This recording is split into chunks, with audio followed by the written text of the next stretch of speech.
Assalamualaikum warahmatullahi wabarakatuh. Alhamdulillahi ala ihsani wa syukru lahu ala taufiqihi wa amtinani wa asyhadu an la ilaha illallah wahdahu la syarika lahu ta'ziman li sya'nih wa asyhadu anna Muhammadan abduhu wa rasuluhu adda ila ridwani. Allahumma salli alaihi wa ala alihi wa ashabihi wa ikhwani. Hadirin hadirat yang dirahmati oleh Allah Subhanahu wa taala, kita masih melanjutkan pembahasan kita dari kitab Al-Adabul Mufrad tentang adab-adab Islami yang disusun oleh Al-Imam Al-Bukhari rahimahullahu taala. Dan kita masih membahas tentang adab terhadap budak ya. Adab terhadap budak. Meskipun di zaman sekarang budak sudah tidak ada, tapi dengan pelajari hadis-hadis terkait ini akan menambah adab kepada kita. Dari dua sisi. Sisi pertama, kalau budak yang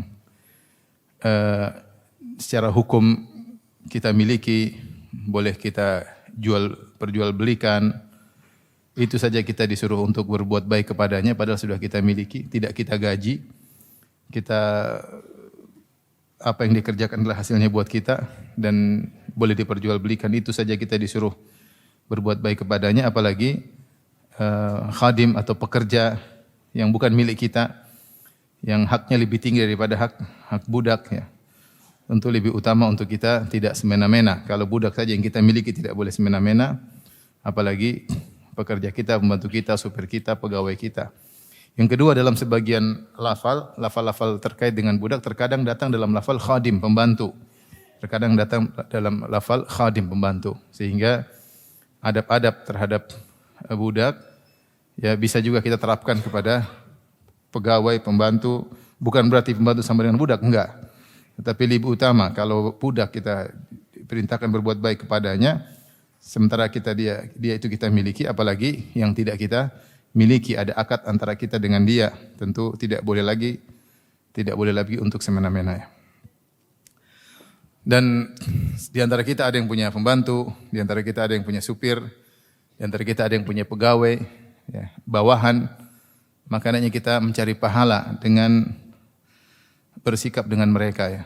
Bersikap dengan mereka kita mencari pahala, karena pintu pahala banyak. Jangan kita sia-siakan pintu pahala apapun. Bertetangga kita cari pahala dengan bertetangga, berkawan kita cari pahala dengan berkawan tersebut. Berumah tangga kita cari pahala dengan berumah tangga.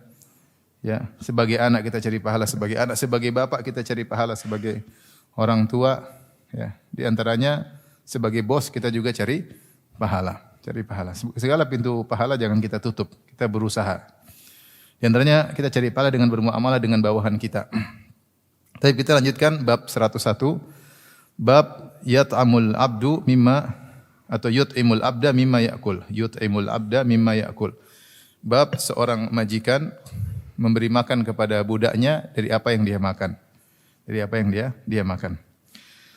Al-Imam Al-Bukhari berkata, qala hadatsana Abdullah bin Maslamah, qala hadatsana Marwan bin Muawiyah, anil Fadl bin Mubshir, qala sami'tu Jabir bin Abdullah yaqul, dari Jabir bin Abdullah radhiyallahu anhuma, beliau berkata, kana Nabi sallallahu alaihi wasallam yusi bil mamlukin khairan. Adalah Nabi sallallahu alaihi wasallam berwasiat kepada para sahabat untuk berbuat baik kepada para budak. Wa yaqul, Rasulullah berkata, at'imuhum mimma ta'kulun. Berilah makan kepada para budak dari apa yang kalian makan. Wa albisuhum min labusikum, dan berilah pakaian kepada mereka dari pakaian yang kalian pakai.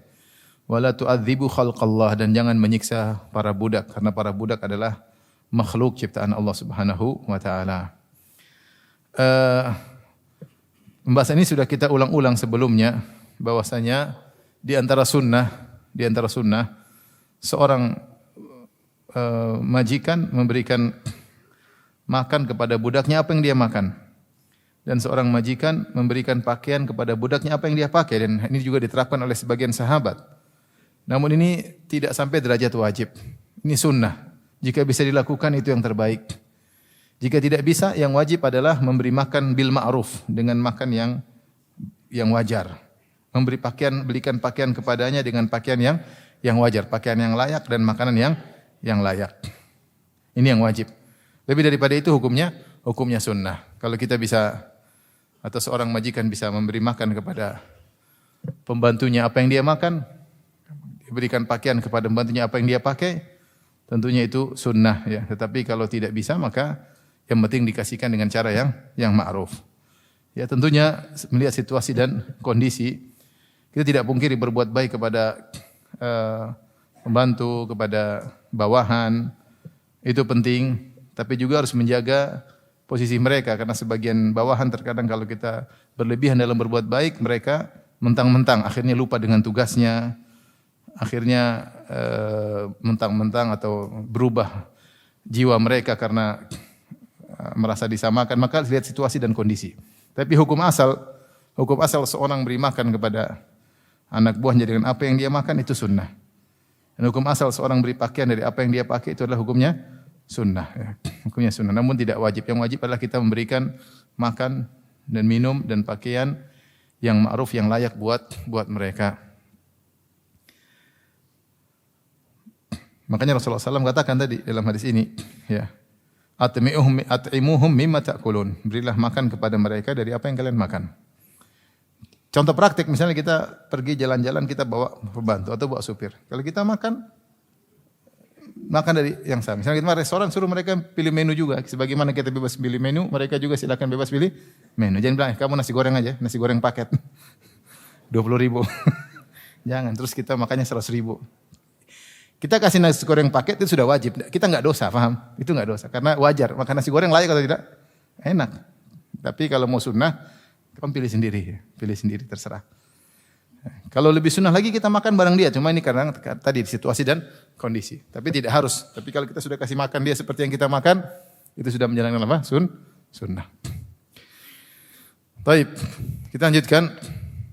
Bab 102, babun hal yujlas atau hal yujlis khadimahu ma'ahu idza akala. Apakah seorang majikan, sekarang terkait dengan pembantu. Apakah seorang majikan menjadikan pembantunya duduk bersama dia untuk makan bareng dia? Apakah sunnah hal tersebut? Seorang majikan punya pembantu, pembantunya suruh makan bareng dia, satu majelis, satu meja.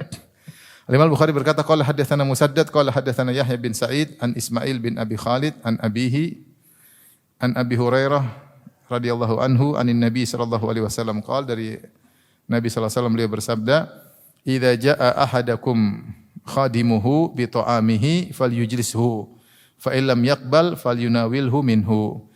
Jika pembantu salah seorang dari kalian datang membawa makanan untuk kalian, maka suruhlah dia duduk makan bersama kalian.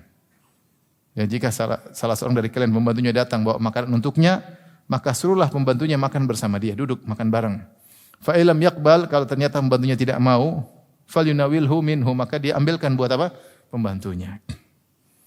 Dia ambilkan buat pembantunya. Ini diantara sunnah yang hendaknya kita perhatikan ya. Dalam sebagian riwayat sudah pernah kita singgung, Rasulullah SAW bersabda, fa innahu waliyaharrahu wa ilajahu. Karena dia tadi yang masak, dia yang potong, misalnya mempersiapkan, mungkin kalau dia potong kambing, dia potong kambingnya, dia yang nguliti, dia yang masak, dia bakar, mungkin siapkan panggangannya, dia yang masak, kemudian dia hidangkan pada kita, ya kita suruh dia makan bareng. Yang capek masak apa? Dia.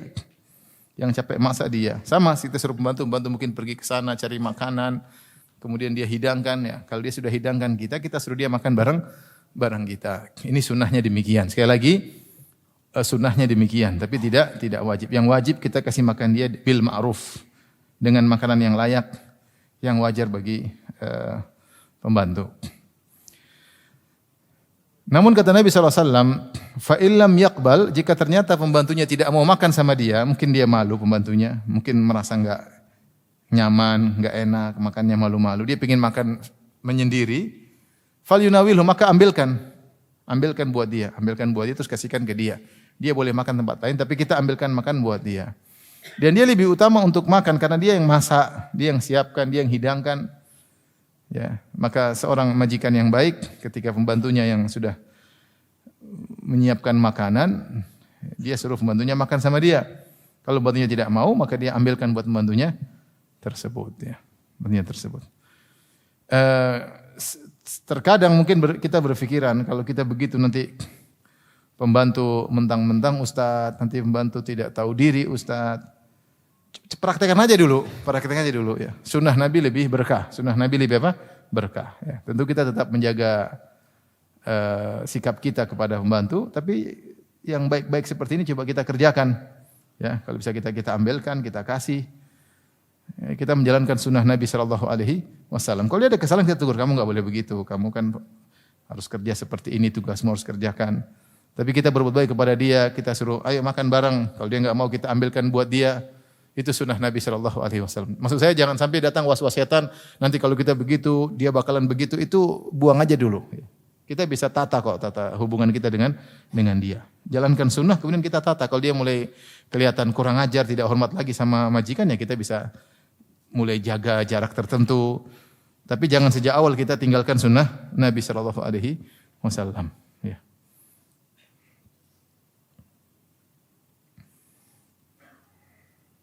Jadi ulangi penerapannya, kalau kita ke restoran, suruh dia pilih menu sendiri ya. Jangan pilihkan paket nasi goreng 20.000.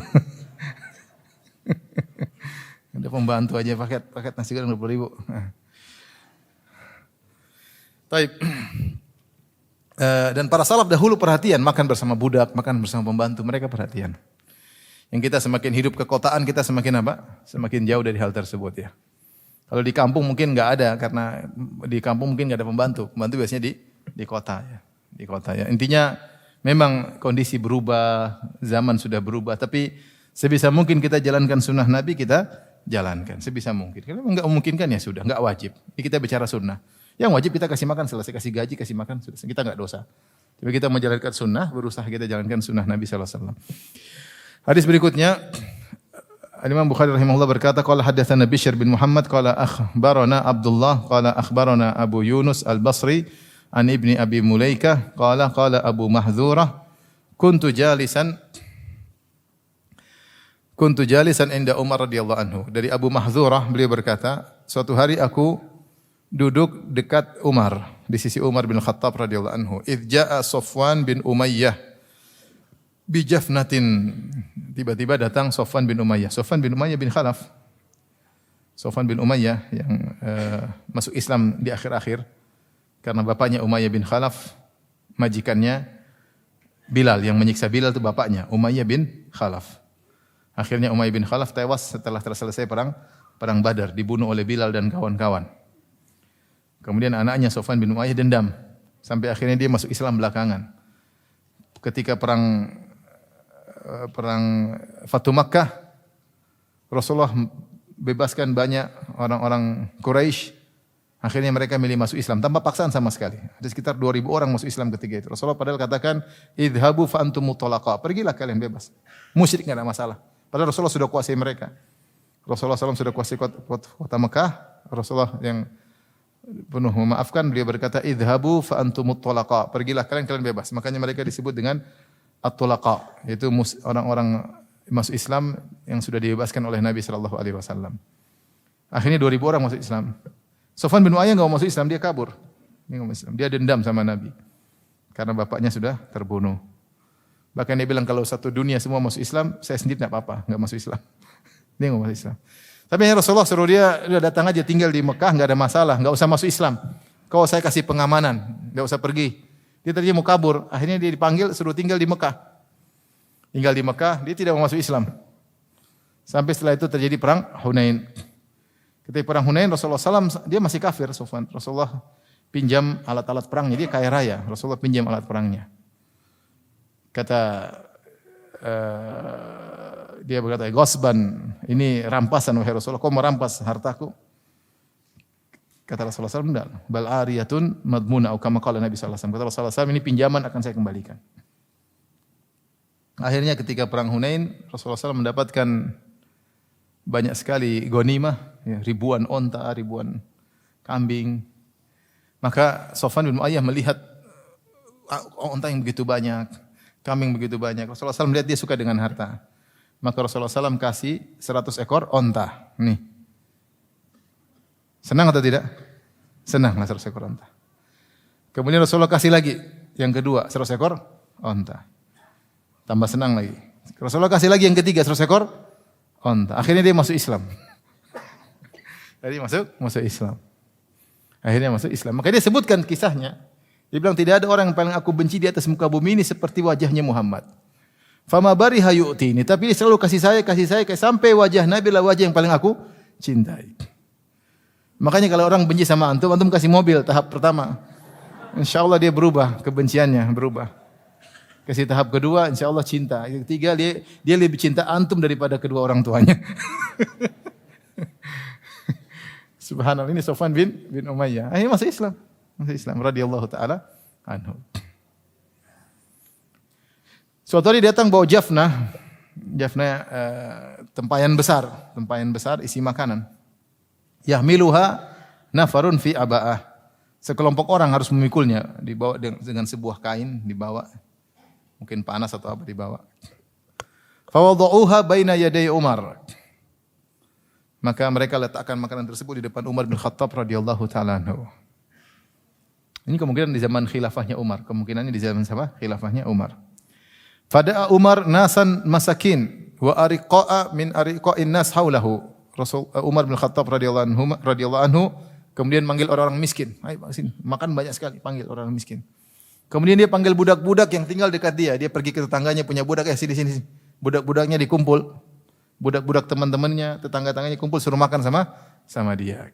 Subhanallah, Umar bin Khattab. Fa'akalu ma'ahu, maka mereka orang miskin, budak-budak makan bersama Umar. Tsumma qala inda dzalik, ketika sedang makan bersama budak-budak, Umar berkomentar, beliau berkata radhiyallahu anhu, fa'alallahu biqaumin aw qala lahallahu biqauman, maknanya semoga Allah memperburuk suatu kaum atau Allah melaknat suatu kaum. Yarghabuna an ariqaihim an yakulu ma'ahum, yaitu orang-orang semoga dilaknat oleh Allah atau diperburuk oleh Allah orang-orang yang tidak suka makan bersama budak-budak mereka. Yang benci makan bersama budak-budak mereka. Faqala Sofwan, maka Sofwan mengomentari, dia ingin menjelaskan Umar tidak semua orang benci makan dengan budak karena sombong, karena angkuh. Dia mengatakan, ama wallahi ma narghabu anhum. Kata dia, demi Allah wahai Umar, kami bukannya benci sama budak-budak. Walakinna nasta'thiru alaihim. Namun terkadang makanan kami tidak banyak. Maka kami mendahulukan, kami makan dulu baru kasih budak-budak. Ya wajar, kewajiban seorang kalau dia punya makanan dia lebih dahulu. Keluarganya baru kemudian apa? Budak-budaknya. Secara hukum wajib seperti itu.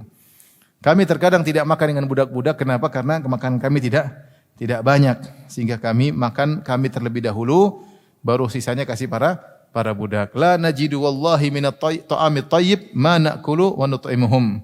Kami tidak mendapati makanan yang baik. Kami makan baru dan mereka juga makan. Jadi kami makan dulu, kalau ada yang sisa baru kami kasih kepada budak-budak tersebut. Baik, hadis ini menceritakan tentang kemuliaan Umar bin Khattab radhiyallahu anhu. Yang kemungkinan besar ketika datang kisah ini beliau adalah seorang khalifah. Ya, kalau bukan sedang jadi khalifah, orang terpandang ya. Entah di zaman Abu Bakar atau di zaman Umar, intinya orang terpandang ya. Punya kedudukan di hati para kaum muslimin. Namun meskipun demikian, beliau tawadhu. Makanya kalau kita baca sejarah salaf, banyak di antara mereka yang sengaja makan bersama orang miskin. Panggil orang miskin makan sama dia. Kalau enggak salah di Hasan atau Husain, saya pernah baca juga. Ini manggil orang miskin untuk makan bersama dia. Itu menghilangkan kesombongan kita. Terus kita juga menyenangkan hati orang. Kita lihat juga kesulitan orang di hadapan kita. Ya. Senang juga dia makan lahap, mungkin dia jarang makan enak. Maka Umar ya, yang memiliki kedudukan di hati kaum muslimin ternyata tawadhu. Tidak ada kesombongan, tidak ada keangkuhan. Maka dia manggil orang miskin. Bukan cuma miskin saja, dia panggil juga budak-budak untuk makan bareng bersama beliau radhiyallahu taala anhu. Bahkan beliau kemudian mendoakan keburukan bagi orang-orang yang tidak mau makan bersama budak-budaknya karena keangkuhan. Orang tidak mau makan sama bantunya, tidak mau makan sama budaknya. Kenapa? Karena meremehkan, itu tidak boleh. Karena kesombongan itu dibenci oleh Allah Subhanahu wa taala. Hati-hati, kadang kita enggak mau makan dengan pembantu, enggak enak lah makan sama pembantu, enggak enak dilihat, enggak enak. Itu enggak masalah, itu tabiat manusia. Tapi kalau ngapain makan sama pembantu, itu sombong, beda. Allah sombong ini berbahaya. Kata Nabi SAW, la yadkhul jannata man kana fi qalbihi mithqalu dzarratin min kibr. Tidak masuk surga seorang dalam hatinya ada kesombongan meskipun seringan zarrah. Dzarrah sering saya sampaikan ada khilaf di kalangan para ulama, tapi intinya dzarrah sebagaimana dikatakan Ibnu Jauzi dan Qurtubi rahimahumullah, bahwasanya dzarrah itu adalah orang Arab mengungkap kalimat kata dzarrah untuk mengungkapkan sesuatu yang sangat ringan. Suatu sangat ringan kalau mereka ungkapkan, mereka katakan dzarrah. Makanya ada beberapa tafsir yang mengatakan dzarrah itu semut kecil. Semut itu sudah kecil, enggak ada semut besar. Semut sudah kecil. Kalau semut kecil, kecil lagi. Semut kecil kalau kita ambil, kalau kita timbang, mungkin tidak muncul, artinya sangat ringan. Sangat ringan. Ada yang mengatakan bahkan cuma kepala semut, dzarrah itu cuma kepalanya semut doang. Ada yang mengatakan dzarrah itu adalah kalau kita pukulkan tangan ke pasir kemudian kita tepis kemudian kita ambil satu butir namanya dzarrah. Ada yang mengatakan dzarrah adalah kalau kita buka tabir atau jendela kemudian ada cahaya masuk terlihat partikel-partikel kecil. Satu partikel namanya dzarrah. Artinya ini ungkapan orang Arab untuk mengungkapkan sesuatu yang sangat kecil. Dan Nabi mengatakan kalau ada orang punya kesombongan sedikit saja, dia tidak masuk surga. Sombong itu dosa besar. Meskipun kadarnya kecil dia dosa besar. Kenapa dosa besar? Karena yang berhak sombong cuma Allah Subhanahu wa taala. Karena dia pemilik segalanya. Kita apa yang kita sombongkan? Dalam hadis qudsi Allah mengatakan al-kibriya'u ridai wal 'azamatu izari faman naza'ani fi wahidin minhuma qadhaftuhu finnar. Sungguhnya kesombongan adalah selendangku dan keagungan adalah sarungku. Siapa yang mencoba-coba ikut serta mengusikku dalam kesombongan dan keagungan, maka aku jebloskan dia di neraka jahanam. Karena kita enggak punya apa-apa, yang mau kita kita ini apa enggak punya apa-apa. Sangat lemah. Orang badan besar datang nyamuk kemudian dicium kena DBD meninggal. Dicium sama nyamuk kena DBD selesai. Badan kekar besar datang corona enggak kelihatan masuk hidung sudah pakai masker ternyata coronanya masuk begini. Masuk meninggal. Manusia lemah sekali. Ya. Udah datang hujan enggak bisa negara besar datang hujan enggak bisa apa-apa coba. Tidak berkutik. Enggak bisa apa-apa. Lemah. Manusia lemah. Apa yang mau sombongkan? Ya. Mau sombongkan. Otak mau secerdas apapun pelupa juga ya. Ilmu sebesar apapun juga pelupa. Orang sering ketemu saya, Ustaz masih ingat enggak? Aduh siapa ya? Kamu sih enggak ngundang saya makan katanya. Kalau ngundang makan saya ingat. Aduh, bayang salam sama saya kan banyak. Ini siapa ya? Ustaz ingat? Aduh, Ustaz pasti lupa. Ya, gimana mau bilang lupa? Ya, enggak enak kok bilang iya aja. Ya, itu lemah. Ya. Apa yang mau kita sombongkan? Ketika ditanya apa itu sombong, Nabi SAW mengatakan, batarul haq wa ghamtun nas. Menolak kebenaran, sudah tahu ini dalilnya benar. Dia tahu itu benar, cuma karena keangkuhan dia tolak. Itu banyak seperti itu. Di antara ciri orang seperti ini, kalau debat ngeyel. Ini sombong berarti.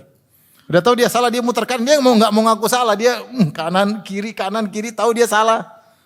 Kenapa dia nolak kebenaran? Karena apa? Sombongan. Coba cek diri antum, kalau ngeyel antum ini.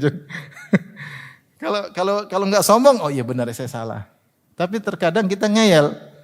Kita ngeyel itu berarti masih ada penyakit kesombongan. Kita perbaiki diri. Bilang auzubillahi minasyaitonirrajim. Kenapa saya harus ngeyel? Udah jelas kebenaran di hadapan mata. Batarul haq, menolak kebenaran, sombong. Angkuh, sudah tahu datang Al-Quran dan Sunnah. Perkataan ulama sudah jelas, sombong. Sudah terlanjur diucapin, enggak mau ditarik lagi. Sombong.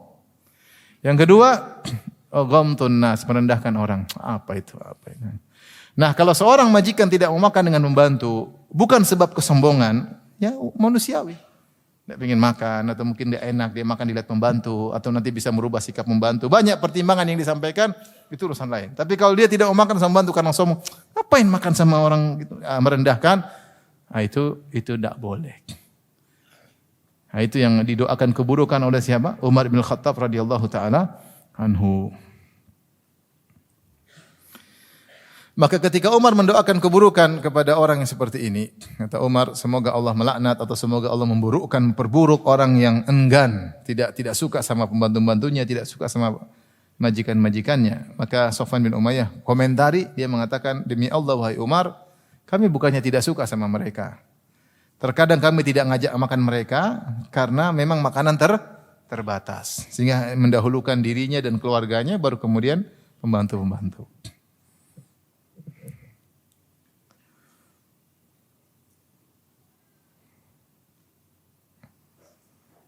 Dan Allah telah berfirman, seorang berikan semampunya, liyunfik dzu sa'atin min sa'atih, wa man qudira 'alaihi rizquhu falyunfik mimma atahu Allah. Seorang yang memiliki kelapangan, maka dia berinfak berdasarkan kelapangannya. Wa man qudira 'alaihi rizquhu falyunfik mimma atahu Allah. Dan siapa yang disempitkan rezekinya, maka dia berinfak dengan sesuai kelapangan yang Allah berikan kepadanya. Tapi kita lanjutkan bab berikutnya. Sekali lagi ikhwan, saya ingatkan ikhwan dan juga para ummahat, berusaha cari pahala ya dengan bermuamalah kepada bawahan, supir dan pembantu, dengan anak buah ya. Cari pahala.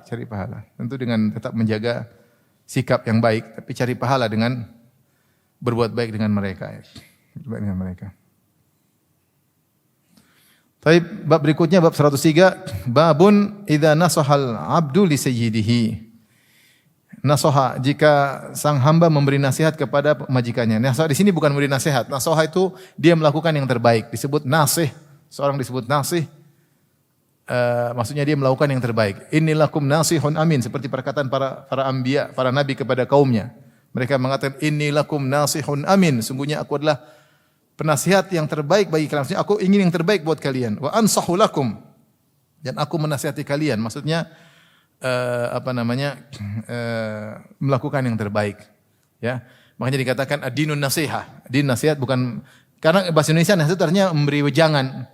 Nasihat dalam bahasa Arab bukan terbatas pada itu. Nasihat seorang dikatakan nasih adalah seorang yang melakukan yang terbaik kepada pihak yang lainnya, pada pihak yang lainnya. Saya sering sampaikan contoh ini, misalnya ada seorang pergi tinggal di suatu, dia sewa losmen misalnya, losmen milik orang muslim, dia tahu sama muslim, terus dia ingin keluar dari kamar dalam waktu 8 jam.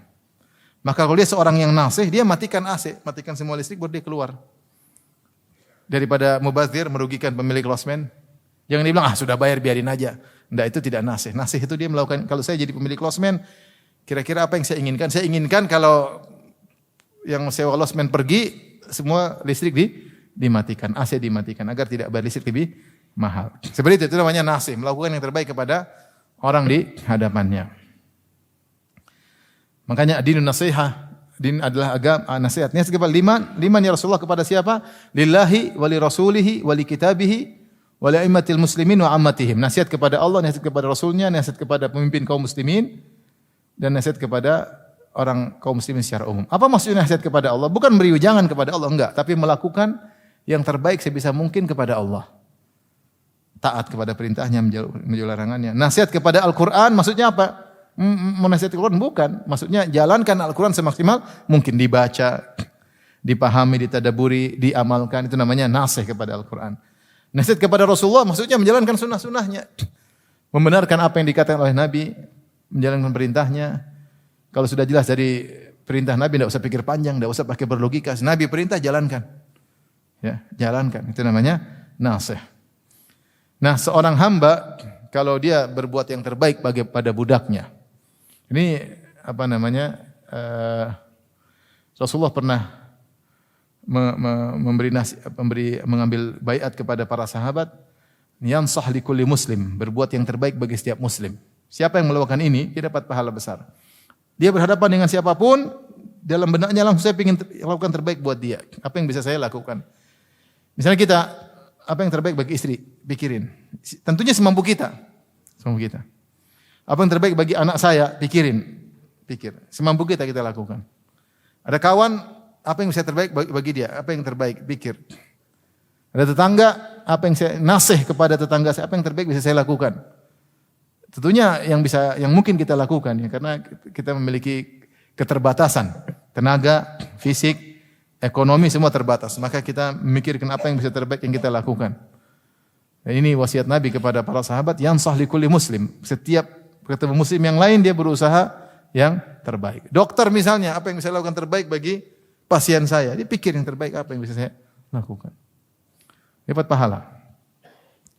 Termasuk diantaranya budak kepada majikan. Dia berusaha melakukan yang terbaik bagi majikannya. Al-Imam Bukhari berkata rahimahullah qala hadatsana Ismail qala haddatsani Malik an Nafi' an Abdullah bin Umar radhiyallahu anhuma anna Rasulullah sallallahu alaihi wasallam qala Rasulullah sallallahu bersabda innal 'abda idza nasaha li sayyidihi sungguhnya hamba seorang budak idza nasaha jika dia nasih bukan beri nasihat kepada majikannya seperti yang kita pahami bahasa Indonesia bukan nasih maksudnya melakukan yang terbaik buat apa majikannya wa ahsana ibadata rabbih dia yang terbaik bagi majikannya kerja dengan baik dan dia perbagus ibadahnya kepada Allah falahu ajruhu marratain maka dia dapat pahala 2 kali lipat. Dia dapat pahala 2 kali. Dia dapat pahala 2 kali. Ini hamba jika dia berbuat baik kepada majikannya dan dia beribadah kepada Rabbnya dia dapat pahala 2 kali. Baik.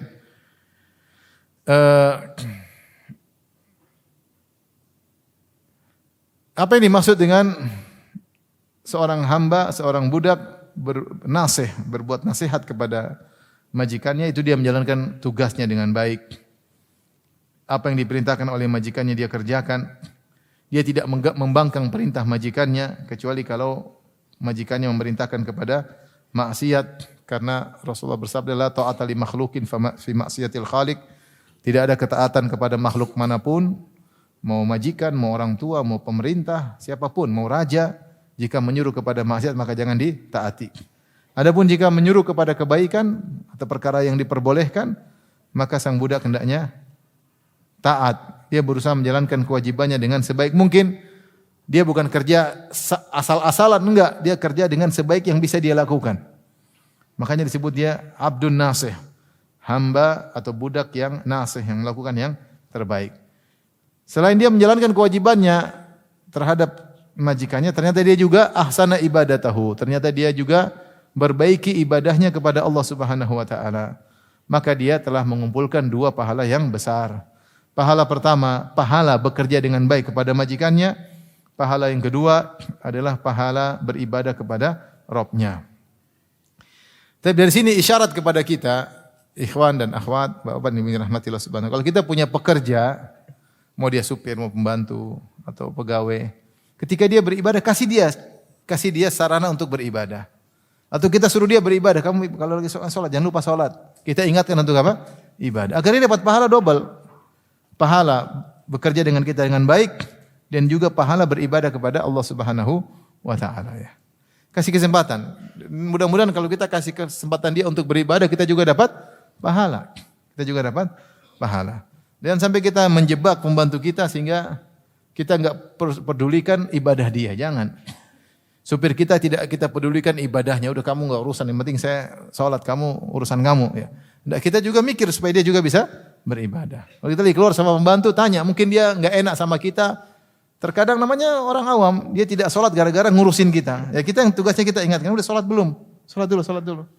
Udah salat belum? Nanti aja salat dulu. Kita ingatkan. Sehingga dia tidak sungkan untuk beribadah ketika bersama kita. Ya. Oleh karenanya isyarat dari hadis Nabi ini agar kita memberi waktu kepada bawahan kita untuk ibadah. Berikan waktu bawahan kita untuk ibadah. Makanya subhanallah sebagian kawan-kawan ketika mereka punya perusahaan, kemudian mereka bikin sarana buat anak buahnya untuk pengajian, untuk sholat 5 waktu. Sebagian mereka diumrohkan, luar biasa pahalanya besar. Kenapa? Dia memberi kesempatan kepada anak buahnya untuk bisa beribadah kepada Allah dengan yang baik. Dia juga dapat pahala, jelas dapat pahala. Dia membuka jalan. Tidak seperti sebagian orang tidak boleh ibadah. Kamu jangan, akhirnya repot untuk beribadah.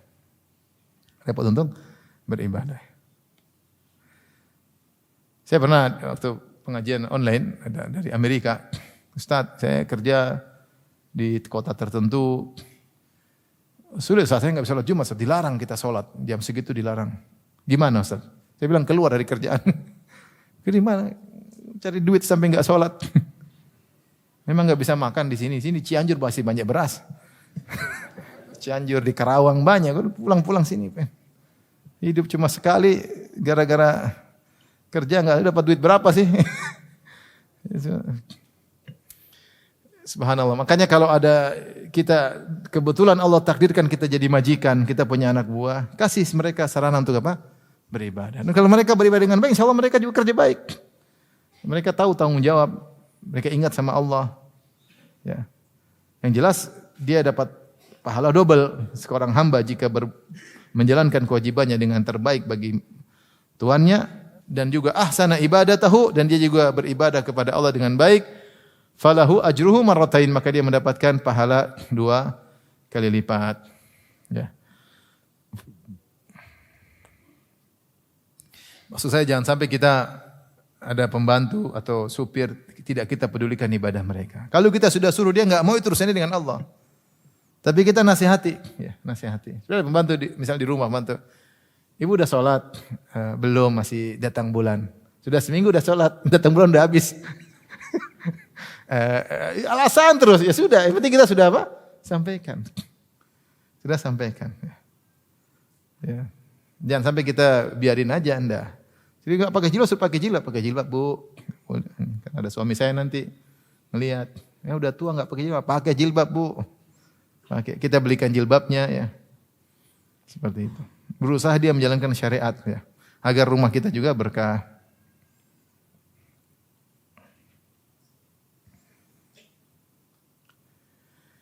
Oleh karenanya sebaliknya jika seorang budak kabur dari majikannya, tidak menjalankan tugas dan kewajiban, maka salatnya tidak diterima. Kata Nabi sallallahu alaihi wasallam Sahih Muslim, "Idza abaqal abdu lam tuqbal salatuhu."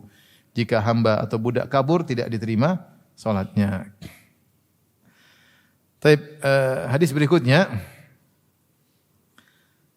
masih bab yang sama, seorang hamba jika bekerja dengan baik dan beribadah kepada Allah dapat pahala double. Al-Imam Al-Bukhari rahimahullah berkata, qala haddatsana Muhammad bin Salam, qala akhbarana Al-Muharibi, qala haddatsana Salih bin Hayy, qala rajulun li Amir Asy-Sya'bi. Ada seorang berkata kepada Amir Asy-Sya'bi, "Ya Aba Amr, inna natahaddatsu indana." Wahai Abu Amr, yaitu kunyahnya Amir Asy-Sya'bi. Wahai Abu Amr atau wahai Sya'bi, kami ngobrol di antara kami, anna rajula idza a'taqa umma waladihi thumma tazawwajaha kana karrakibi badanatahu. Bahwasanya seorang jika dia memerdekakan ummul walad. Ummul walad itu dulu budak macam-macam. Budak itu dulu macam-macam. Ada namanya budak biasa. Ada namanya budak al-mukatib. Budak mukatib itu atau mukatab. Dia punya perjanjian sama majikannya. Boleh enggak saya tebus diri saya sendiri? Saya mau beli diri saya sendiri. Katanya boleh, kau beli misalnya 1.000 dinar. Saya kerja ya sudah, yang penting kamu tebus 1.000 dinar kamu bebas. Itu namanya mukatab. Budak yang memerdekakan dirinya sendiri. Bisa seperti Salman Al-Farisi, dia mukatab dulu. Dengan membeli dari majikannya Yahudi yang kemudian para sahabat bantu, suruh tanam korma untuk bayar Salman Al-Farisi. Akhirnya dia merdeka. Ada namanya budak muba'at. Budak muba'at itu budak yang setengahnya sudah merdeka, setengahnya belum. Kok bisa? Ada seorang memerdekakan dia sebagian, tapi sebagiannya belum. Ya. Dia masih parsial. Budak sebagian parsial, sebagian merdeka. Ada namanya umul walad. Umul walad itu budak wanita yang digauli oleh majikannya dan punya anak. Tapi bukan istrinya, karena budak kan boleh digauli. Ya. Ini budak digauli majikannya, kemudian punya anak. Ini namanya umul walad. Kalau tidak salah, kalau majikannya meninggal dia merdeka. Kalau majikannya meninggal dia merdeka. Nah, ini ada obrolan di zaman salaf dahulu. Kami ngobrol, kami bilang, anna rajula idza a'taqa umma waladihi. Ada seorang kalau dia punya budak perempuan, dia gauli terus punya anak. Terus dia merdekakan ini budak perempuan. Summa tazawwaja, kemudian nikahi. Jadi sudah resmi istri. Budak dia merdekakan, setelah dia merdeka dia nikahi. Kana karrakibi badanatahu, maka ini seperti orang yang menaiki onta yang sudah dia sedekahkan di jalan Allah Subhanahu wa taala. Artinya mereka cela, kamu kalau sudah merdekakan ummul walad enggak usah dinikahi, bebas saja. Kenapa kau merdekakan kemudian kau nikahi lagi? Seakan-akan dia punya hutang budi, kemudian kau apa? Nikahi. Kalau kau merdekakan aja, enggak usah harap hutang budi supaya bisa menikahi dia. Mereka punya pemikiran seperti itu. Seperti orang sudah menyerahkan ontanya di jalan Allah, kemudian ternyata dia naiki lagi. Artinya kalau kasih Allah sudah, jangan usah dinaiki lagi. Sudah serahkan jalan Allah, mau dipakai yang lain atau mau disembelih, jangan kau naiki lagi. Jadi seakan-akan mengurangi ketulusan dalam berbuat baik. Faham ya? Saya ulangi. Jadi ada obrolan di kalangan mereka tentang seorang yang memerdekakan ummul walad. Ummul walad itu apa? ibu anaknya. Jadi dia gauli budak wanita ini sampai punya anak. Anak itu kepada dia nisbahnya. Cuma ibunya bukan istrinya. Ibunya adalah budaknya. Nah, dia merdekakan budaknya ini, kemudian dia nikahi apa? Budaknya tersebut. Kata mereka, ini mengurangi pahala atau membatalkan pahala. Kalau kau ingin merdekakan aja, enggak usah kau nikahi dia. Sama seperti seorang sudah menyerahkan badanah ontanya di jalan Allah Subhanahu wa taala, kemudian dia tunggangi lagi. Harusnya enggak perlu. Maka apa kata Amir Asy-Sya'bi? Amir Asy-Sya'bi ini tabi'in ya. Asy-Sya'bi ini tabi'in. Dia berkata, haddatsani Abu Burdah an abihi. Telah mengabarkan kepadaku Abu Burdah dari ayahnya ya. Radhiyallahu anhu. Kalau enggak salah Abu Musa al-Asy'ari. Qala lahum Rasulullah sallallahu alaihi wasallam, dia berkata Rasulullah sallallahu berkata kepada para sahabat. Salasatun lahum ajrani, 3 orang yang dapat 2 pahala. 3 orang dapat 2 pahala. Rajulun min ahlil kitabi amana bi nabiyhi wa amana bi Muhammadin sallallahu alaihi wasallam. Seorang dari ahlul kitab, dia beriman terhadap nabinya sebelumnya. Kalau Yahudi berarti beriman kepada Nabi Musa. Kalau Nasrani berarti beriman kepada Nabi Isa. Kemudian dia beriman kepada Muhammad sallallahu alaihi wasallam. Dia dapat 2 pahala. Pahala iman kepada nabi sebelumnya dan pahala iman kepada Nabi Muhammad sallallahu alaihi wasallam. Ya. Makanya ada sebuah buku judulnya Rabihna Muhammadan walam nakhsar Isa. Kami beruntung beriman kepada Muhammad dan kami tidak rugi meninggalkan Nabi Isa. Maksudnya konsekuensi jika Nasrani masuk Islam tetap memuja Nabi Isa, itu tidak? Tidak ada kerugian. Tidak ada maksudnya kalau kau pilih Islam berarti kau akan nolak Nabi Isa, enggak ada. Maka tulis orang lain tulis buku Rabihna Muhammadan walam nakhsar Isa. Kami beruntung beriman kepada Nabi Muhammad dan kami tidak rugi meninggalkan Nabi Isa karena Islam justru menyuruh kita mengagungkan Nabi Isa alaihissalam. Sama kalau Yahudi masuk Islam, dia tidak meninggalkan Nabi Musa. Justru Islam menyuruh dia memuliakan Nabi Musa alaihissalam. Ya. Bahkan saya katakan, dalam Al-Quran ada mukjizat tentang Nabi Isa yang tidak terdapat dalam Injil yang ada sekarang. Yaitu mukjizat Nabi Isa bisa berbicara ketika masih kecil. Itu enggak ada dalam Injil. Bagaimana dalam Al-Quran ada surat Maryam mengutamakan memuliakan ibunya siapa? Nabi Isa. Siapa yang kenceng membantah syubhat orang Yahudi mengatakan Bunda Maria wanita pezina? Al-Quran bantah habis-habisan dalam Al-Quran. Maksud saya Al-Quran benar-benar memuliakan Isa dan ibunya. Tapi menempatkan keduanya bukanlah Tuhan. Ya. Bahkan saya katakan tadi mukjizat Nabi Isa bisa bicara masih tidak ada Injil 4 Injil enggak ada. Injil Matius, Yohanes, Paulus, Markus enggak ada. Enggak ada. Padahal ini mukjizat yang harus ada. Kenapa harus ada? Karena Maryam atau orang bilang Bunda Maria datang bawa anak tanpa suami, ya enggak? Dan dalam hukum Yahudi harus dirajam.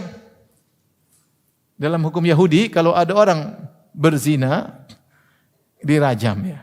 Saya lupa apakah ada perincian sebelum nikah atau sudah nikah. Intinya Maria harus dihukum, ditegakkan hukum had, dirajam atau selainnya. Tapi bagaimana cara dia lolos dari hukum tersebut? Kalau dia ngomong, saya tidak punya suami, ini dari Tuhan, kira-kira orang Yahudi percaya enggak? Enggak percaya. Satu-satunya cara membuat dia lolos harus ada mukjizat. Mukjizat itu Nabi Isa ngomong.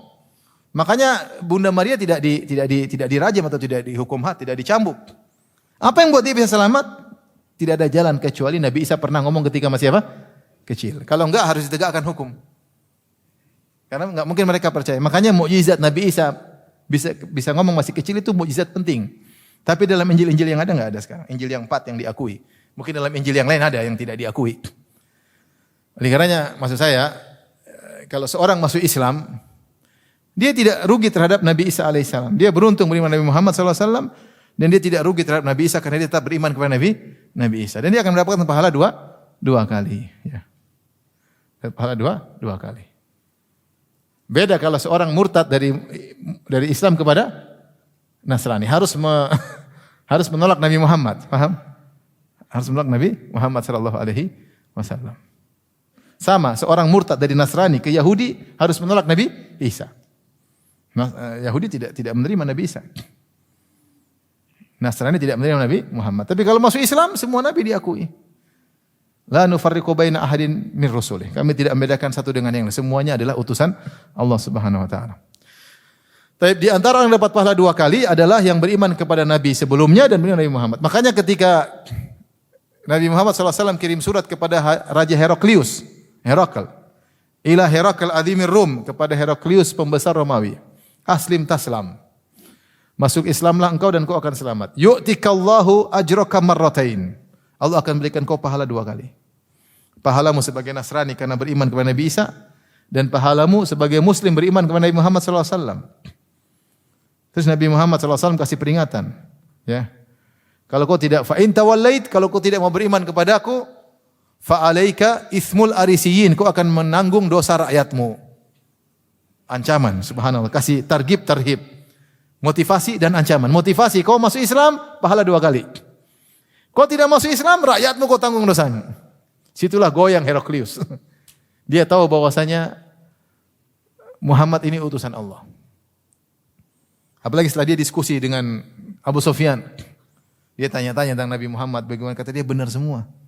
Bahkan dia berkata, kalau engkau katakan benar wahai Abu Sufyan, saya memiliki maudhi'a qadamai hataini. Itu Nabi akan menaklukkan singgasanaku. Kalau saya mampu, saya akan datang kepadanya. Itu Abu Sufyan, Heraklius sudah mengakui. Kemudian saya tidak menyangka bahwasanya Nabi terakhir dari kalian. Dia tahu Nabi terakhir di antara cirinya berasal dari umat yang disunat. Saya menyangka umat yang disunat cuma umat Bani Israel. Ternyata Arab juga disunat. Sehingga ketika ada utusan Arab datang, dia buka celananya, ternyata disunat. Ternyata orang Arab disunat, orang Quraisy sunat, semua keturunan Ismail disunat. Dia tidak menunggu. Mungkin dalam ciri disebutkan ciri-cirinya Nabi terakhir begini dari umat yang disunat, ternyata Arab juga disunat. Akhirnya dia kumpulkan rakyatnya, dikumpulkan dalam suatu istana. Sebenarnya Sahih Bukhari, di awal Sahih Bukhari kitab Badil Wahyi. Dia kumpulkan, terus dia bilang bagaimana kita beriman dengan Nabi ini, kita akan beruntung. Umatnya ngamuk, mau keluar. Akhirnya dia bilang enggak, saya cuma ngetes iman kalian aja. Akhirnya dia tidak beriman, subhanallah, karena kekuasaan. Kekuasaan itu manis, iman bisa ditinggal. Makanya ketika perang Tabuk dia enggak muncul. Ragu-ragu juga. Jadi intinya di antara yang masuk dapat pahala 2 kali lipat adalah yang ahlul kitab kemudian masuk Islam. Kenapa pahala 2 kali lipat? Karena dia beriman kepada Nabi sebelumnya dan dia beriman kepada Nabi Muhammad sallallahu alaihi wasallam. Orang kedua yang dapat pahala double, wal abdul mamluku idza adda haqqallah. Hamba sahaya yang dia menunaikan hak Allah wa haqqa mawalihi, dan dia menunaikan hak majikannya. Dia beribadah kepada Allah, dia salat dan dia menjalankan tugasnya sebagai seorang budak dengan baik. Dia juga mendapatkan pahala 2 kali lipat. 2 kali lipat. Yang ketiga, ini jadi perhatian kita. Wa rajulun kanat indahu amatan atau kanat indahu amatun yata'uha. Seorang lelaki dia punya budak wanita kemudian dia gauli. Fa addabaha, kemudian dia ajarin ini budak wanita. Fa ahsana ta'dibaha, kemudian dia ajar dengan baik, bukan sekedar ajar biasa, dia ajarin dengan cara yang baik. Sampai perempuan budak wanita ini belajar. Wa 'allamaha, dia ajarin ilmu. Fa ahsana ta'limaha, dia ajar dengan cara yang baik. Diajarin adab, diajarin ilmu. Setelah jadi nih budak perempuan pintar, a'taqaha, dia merdekakan. Fatazawwajaha, kemudian dia nikahi. Falahu ajran, 2 pahala. Ini enggak bisa kita terapkan sekarang. Kadang enggak ada budak. Kalau ada beli 1, ajarin, dia pintar, nikahi, dapat pahala 2 kali lipat. Paham Bapak? Ini tidak bisa diterapkan. Cuma ilmu saja, senyum-senyum aja ya. Qala Amir, kata Sya'bi, a'tainakaha bi ghairi syai'in. Lihatlah wahai kawan-kawanku, ya, atau wahai fulan, wahai kawanku, aku telah berikan kepada engkau ilmu ini tanpa ada upah sedikit pun. Ini hadis, cari enggak gampang. Saya susah nyari hadis ini dari fulan. Wa qad kana yurkabu fi madunaha ilal Madinah. Dulu orang kalau ingin dapat satu hadis dia harus safar ke kota Madinah. Sekarang saya kasih hadis gratis gampangnya. Dulu orang mau cari satu hadis harus safar 1 bulan, bolak-balik 2 bulan dapat 1 hadis saja. Seperti kisah Abdullah bin Unais ketika mencari Jabir bin Abdullah mencari hadis dari Abdullah bin Unais. Berjalan sebulan, bolak-balik 2 bulan untuk mendengar satu hadis. Kata Amir Sya'bi, saya cuma kasih kau gratisan. Ya, agar kau bersyukur. Ini ilmu dari Nabi sallallahu alaihi wasallam. Ini apa namanya? Di antara 3 orang yang mendapatkan pahala double.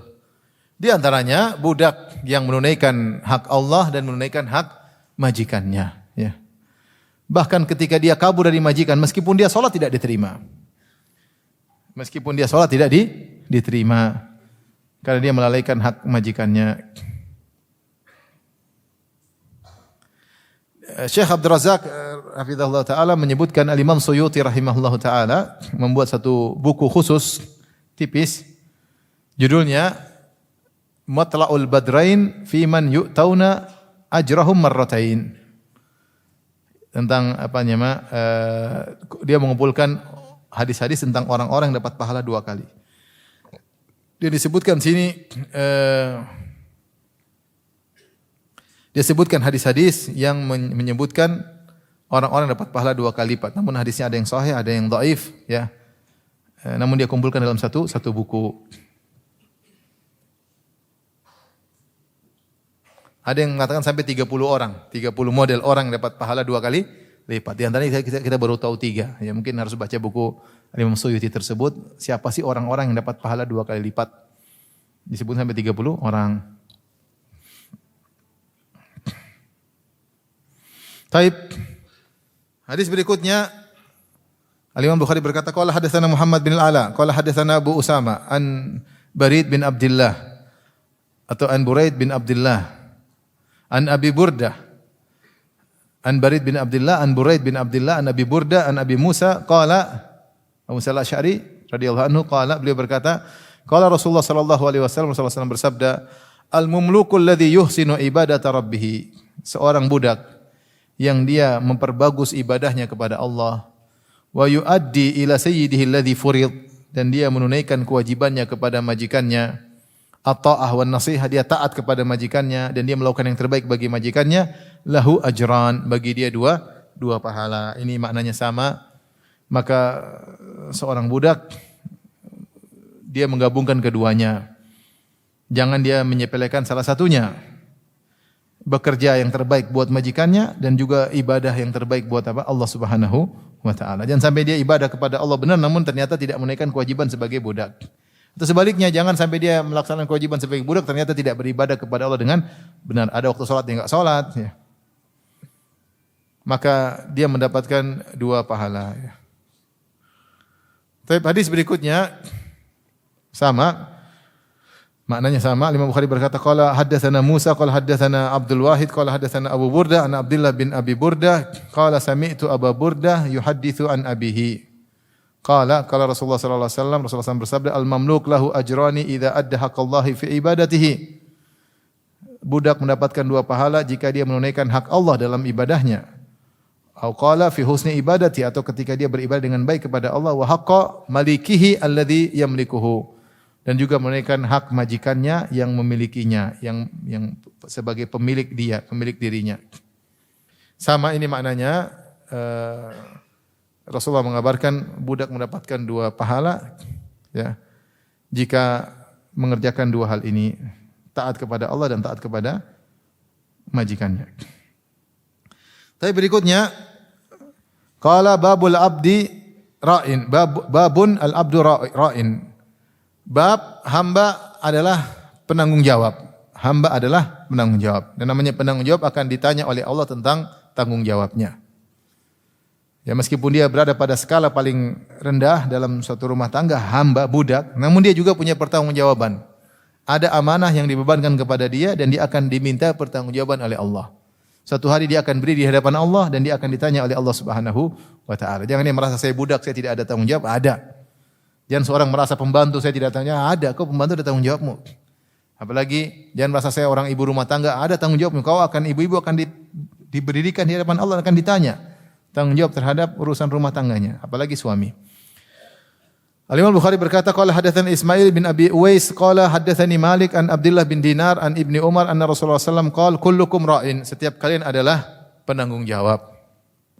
Wa kullukum mas'ulun an ra'iyatihi, dan setiap kalian akan ditanya tentang bawahannya atau pertanggungjawabannya. Fal amirul ladzi 'alan nasi ra'in, pemimpin, gubernur, bupati, pejabat yang menjabat penanggung jawab kepada masyarakat. Wa huwa mas'ulun an ra'iyati, dia akan ditanya oleh Allah tentang rakyatnya, tentang bawahannya. Ngeri ya, jadi majikan atau jadi pejabat, bupati, gubernur, apalagi kepala negara, dia beban yang besar, di pundaknya beban yang besar. Dia akan bertanggung jawab ditanya tentang rakyatnya. Apalagi rakyat semakin banyak tanggung jawabnya.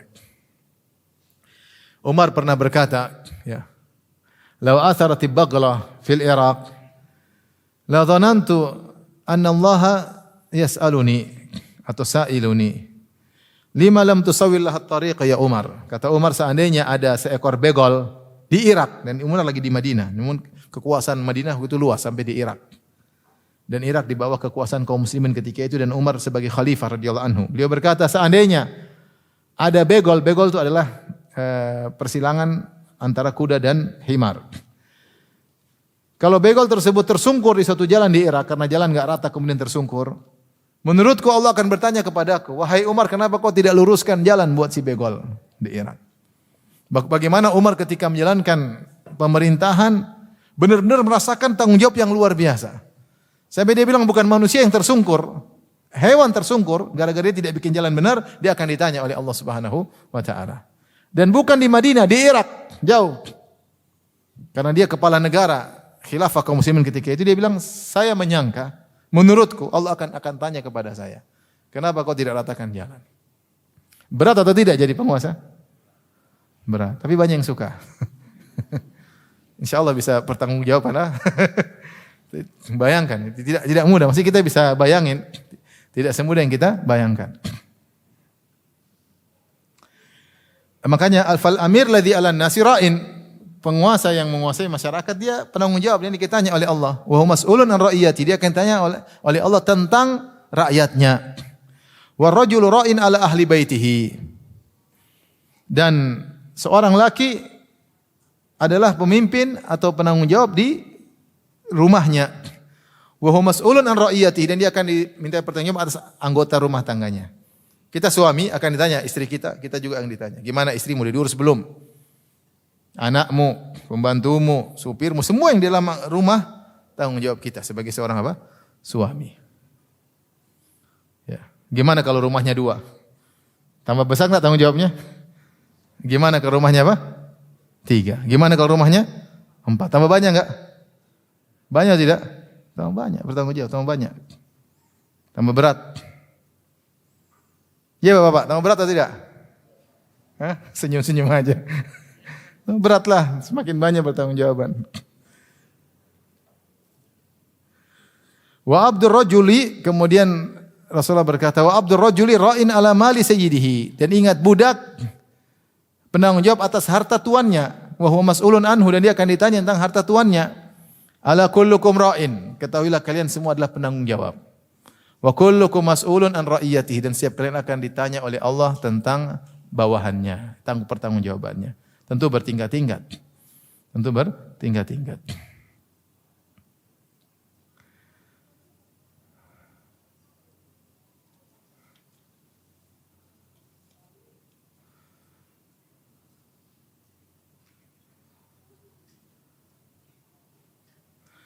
Dalam riwayat kata Nabi SAW, wal mar'atu ra'iyatun ala baiti zawjiha wa hiya mas'ulah. Dan seorang istri adalah penanggung jawab atas rumah suaminya, dan dia akan ditanya oleh Allah Subhanahu wa taala. Maka setiap istri, ibu-ibu perhatian akan hal ini. Setiap ibu-ibu akan berdiri di hadapan Allah Subhanahu wa taala dan akan ditanya oleh Allah Subhanahu wa taala tentang urusan rumah. Dia sudah ngurus rumah dengan baik atau tidak? Ya. Apakah sang istri sudah membantu atau sang wanita sudah membantu mentarbiyah anak-anaknya atau tidak? Atau anaknya dicuekin? Dan dia juga akan ditanya oleh Allah tentang harta suaminya, karena suaminya meletakkan harta, entah harta yang taruh di rumah diurus atau tidak, atau uang yang dititipkan kepadanya, dipakai pada tempatnya atau tidak, akan ditanya. Yang tanya siapa? Allah Subhanahu wa taala. Kemudian seorang wanita juga akan ditanya tentang harga dirinya, apakah dia menjaga rumah tangganya atau dia selingkuh atau dia genit sama laki-laki lain ya. Atau dia membuka celah agar laki-laki lain bisa bercumbu atau bercengkrama dengan dia, ketawa-ketiwi tanpa suaminya, tanpa diketahui suaminya. Ini semua akan ditanya oleh Allah secara detail. Ingat, setiap wanita akan berdiri di hadapan Allah Subhanahu wa taala pada hari kiamat kelak dan dia akan dihisab oleh Allah dan akan ditanya oleh Allah Subhanahu wa taala tentang suaminya bagaimana sudah diurus atau tidak. Atau dicuekin, suruh cari duit aja tapi enggak diurusin. Ada enggak wanita seperti itu? Ada enggak? Enggak ada, Ibu. Ada atau tidak ada? Banyak atau sedikit? Ibu-ibu yang bilang bukan saya ya. Katanya banyak. Suaminya enggak diurusin, Allah akan tanya. Rumahnya enggak diurusin, Allah akan tanya. Anak-anak dicuekin, ibunya main HP melulu, akan ditanya oleh Allah Subhanahu wa taala. Pembantunya juga akan ditanya karena yang berinteraksi dengan pembantu dia. Maka masing-masing kenalilah pertanggungjawabannya. Karena masing-masing akan ditanya oleh Allah pada hari kiamat kelak. Dan yang menjadi perhatian kita adalah hamba di sini. Ya, dalam sebagian riwayat Rasulullah berkata, wal khadim ra'in, pembantu. Ini saya bilang kadang-kadang hadis-hadis tentang budak ini terkadang dalam lafal budak, terkadang lafal apa? Pembantu. Pembantu juga adalah penanggung jawab. Wa huwa mas'ulun an ra'iyati. Dia akan dimintai pertanggungjawaban dari Allah atas pertanggungjawabannya. Dia ngurus ini, ngurus ini, ngurus ini.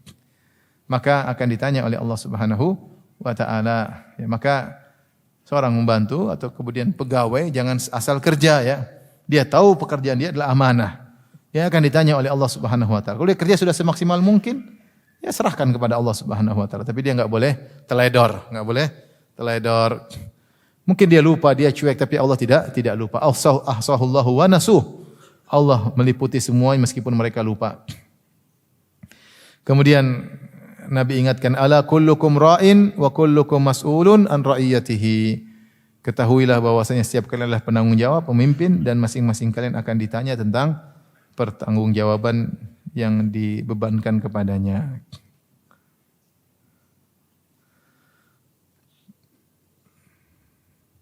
Baik, kita baca hadis terakhir pada pertemuan kali ini. Imam Bukhari berkata, qala hadatsana Ahmad bin Isa qala hadatsana Abdullah bin Wahab qala akhbarani Makhramah bin Bukair an abihi an Abdullah bin Sa'ad maula Aisyah zaujin Nabi sallallahu alaihi wasallam qala sami'tu Abu Hurairah yaqul, aku mendengar Abu Hurairah berkata, al-abdu idza ata'a sayyidahu faqad ata'a Allah. Sungguhnya hamba jika taat kepada majikannya sungguh dia telah taat kepada Allah. Fa idza asa sayyidahu faqad asa Allah. Jika dia bermaksiat membangkang kepada majikannya, sungguh dia telah membangkang kepada Allah Subhanahu wa taala. Ini asar perkataan Abu Hurairah. Sebagaimana kita sampaikan, Al-Adabul Mufrad di antara kelebihannya mengumpulkan asar-asar perkataan para sahabat. Yang perkataan Abu Hurairah ini sesuai dengan hadis-hadis Nabi yang sahih yang sudah kita sebutkan sebelumnya. Demikian saja. Wabillahi taufiq wal hidayah. Assalamualaikum warahmatullahi wabarakatuh.